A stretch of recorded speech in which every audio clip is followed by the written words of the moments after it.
Hey guys, what is up? This is Matthew Davis, the movie lover here. Welcome back to another movie review. This is going to be on the 2016 film The BFG. Alright, and not like BFG as in that gun from that video game. I forgot what video game it was.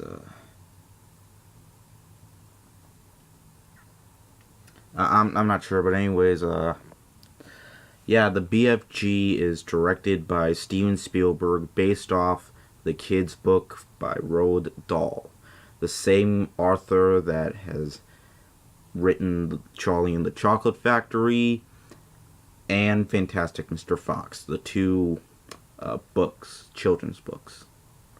Although Fantastic Mr. Fox, the movie, was more of an adult film.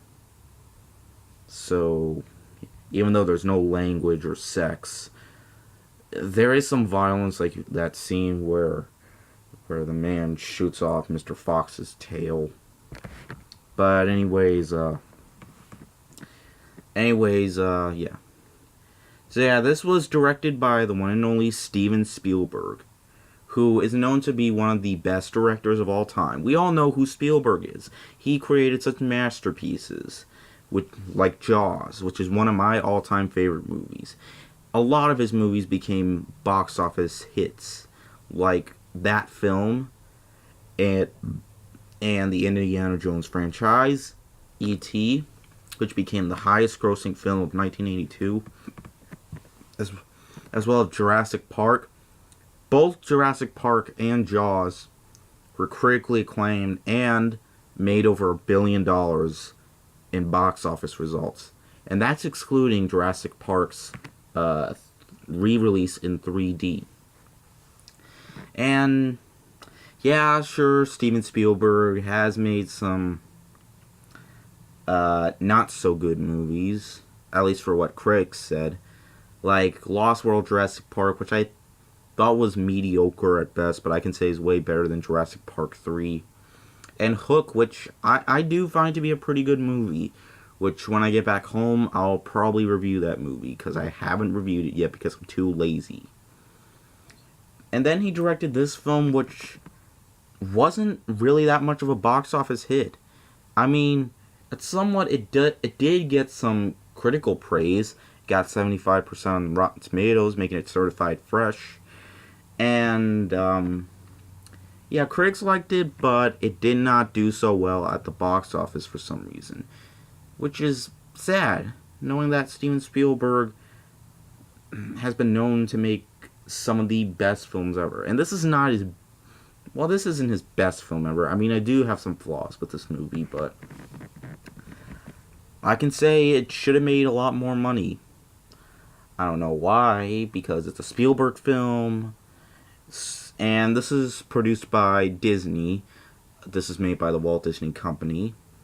This is about a little orphan girl who gets taken by a giant, being told by tales of giants, and we know about giants, you know, they eat people and stuff like that, like Jack and the Beanstalk. We all know Jack and the Beanstalk. And she gets taken by this giant. And first she's scared because the giant, well, they think that all giants are bad, but during it, like, as soon as she gets to know him, it turns out that his name is... He doesn't really have a name, that people just call him the Big Friendly Giant. That's what BFG stands for. At first, I didn't... as soon as I looked at the poster, I was all like, I wonder what BFG means. You know, I never heard of the book exactly. But when they actually released a trailer, we find that BFG stands for Big Friendly Giant. I don't get why they just call it Big Friendly Giant. But anyways, during that, yeah, by some of you may ask, is it going to be a cliche where the villagers think the giant's a bad guy? No, actually, when they do get introduced to him, they don't attack. No, now this film actually did make me feel good, unlike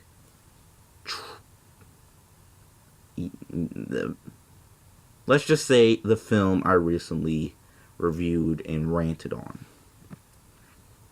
I can say that this film, I forgot the main actor that played the BFG, but yeah, they just call him the BFG. Like, the girl just says, "I'm gonna call you the BFG," and pretty much, which they eat this vegetable that's, I forgot what they call it, but I forgot what the vegetable was called, but yeah. Now, here's one little flaw I had with this movie. That near the end of the film, they drink this liquid, and that the giants drink, and it makes them fart. Yeah, they have a fart joke in it. But, at least that's the only fart joke. I mean, they don't have that many jokes, so yeah, that drew me off the film a little bit. Just a little bit. But yeah, I just wish that the film could have picked up easily as it went on, and I wish that the giant just didn't have to get her immediately. Like, I think that happened like less than 10 minutes into the movie. I mean, it could have gotten like into like 15 minutes or so. Yeah, but that's just me. That's what I think. But yeah, I can say though, this really is visually stunning, and it's not as good as most of Steven Spielberg's work. But this has got to be one of his most underrated Spielberg films, because this film absolutely was incredible. I mean, it definitely... Now, I did not see this movie in the theaters. I was going to, but I didn't get the chance to. And I feel really bad, because this movie definitely deserved much more money. But yeah. Anyways, but yeah, the BFG, like, the giants actually do look realistic. Yeah, it actually does feel like, it feels like the CGI creatures that were used in Lord of the Rings series. And I can say this is very well adapted to a really good story, and definitely bringing it to one of the most underrated movies of 2016. I can say, guys, that this is definitely... Oh yeah, if you're wondering, if you didn't see it in the theaters, how come how did you see it? It's not even out on Blu-ray yet. I know that, but I have my ways. Yeah, but anyways, yeah, guys, I recommend checking out the BFG, but it's not in theaters anymore. If you haven't seen it, then wait till it comes out on Blu-ray, which is gonna be like in a few weeks or so. So yeah, I'm not sure if I would buy it on Blu-ray. I mean, it's not a film I could watch over and over again, but it's a really satisfying film. I can say, guys, that I will give the BFG a 4 out of 5. Definitely check this movie out. So yeah, that is it for this video, and I will see you guys later. Word out.